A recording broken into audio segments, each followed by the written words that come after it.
咳嗽变异性哮喘，记住1+2定律。咳嗽变异哮喘和普通的咳嗽有明显的区别，这种哮喘吃止咳药是没有任何效果的。在生活中，很多咳嗽变异性哮喘的患者和医生都被他咳嗽的症状所迷惑了，造成了误诊误治，最终导致逐渐发展成为典型的哮喘。当我们出现咳嗽以后，如何判断自己是不是咳嗽变异性哮喘呢？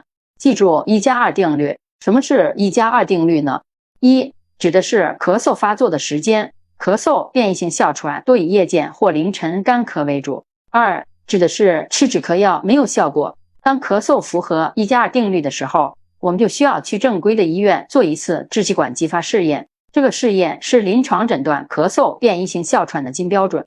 如果显示的是阳性，就可以明确诊断为咳嗽变异性哮喘。你听明白了吗？